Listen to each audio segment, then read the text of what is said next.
So, elders and sisters, or future elders and sisters, you've been called to serve in the St. George Utah mission, and it is the greatest mission.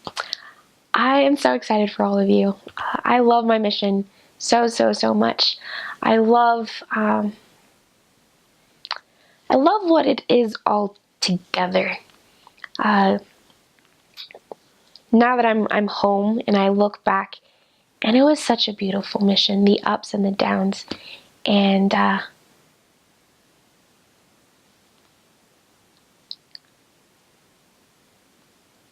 love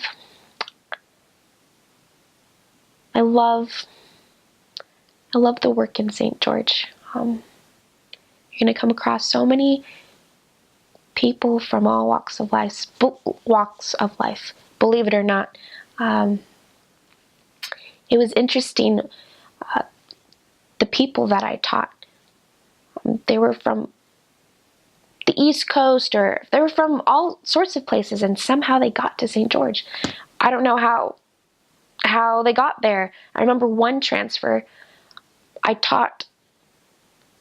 was teaching people. None of them were from St. George. They all had these weird random stories. Yeah, my back and something, and I got here. My truck broke down, and I'm here, and I was just, somehow God leads them to St. George. You're going to teach people from all walks of life. The St. George mission is just an awesome mission, and it's a great opportunity to come to know your Savior. I know that you're going to love your mission, and it's going to be hard, but you've probably heard of this, and so cliche, but it's worth it. I know that it's worth it. I have a testimony. My testimony is more sure. Before I left on my mission, I had a testimony, a very sure testimony, I thought, but my mission really,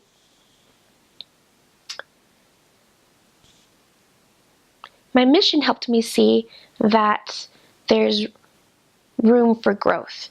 What my mission did for me, and I hope does for you, is I learned what I already knew. So I hope you go out to St. George relearning those things you already knew. I hope that you'll prepare yourself now to be a missionary in the St. George mission, so that when you get there, you're relearning those things that you already knew. And now that I'm home, my testimony is still growing. It doesn't end at the St. George mission. Your whole life is a mission, and I love missionary work. And the cool thing about St. George is because I don't know if you're being called Spanish speaking or English speaking, but whatever it is, I felt that St. George was such a great place to learn the basics of the gospel, and to really get a good handle on the teachings of the church. You're surrounded by members, and they're going to help you, and you learn about the basics. You're teaching in English, or even teaching in Spanish, but you're surrounded by such great members, and they'll help you. And your testimony will just flourish in St. George as you invite others to come into Christ and help them receive this restored gospel. Your testimony will increase as long as you're using the atonement and being obedient.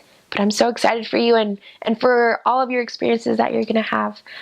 Treasure them, because your mission only comes once. And so I hope you live it up and work. One thing my dad shared with me before I left on my mission. Actually, I'll share something my dad shared and my mom shared. My dad said that love is misspelled. It's W-O-R-K. If you love the people in St. George, elders and sisters, you will work. And my mom, This is what she shared with me before I left on my mission. She said, Birdie Rosie, that's my nickname. She said, always wake up on time. Wake up at 6:30. And I did. I always woke up at 6:30. My mom's voice was always in my head, wake up at 6:30, wake up. And I'm like, okay. And it wasn't until the very end of my mission that it finally clicked why my mom said to wake up at 6:30. Because, elders and sisters, if you wake up at 6:30, you'll be obedient the rest of the day.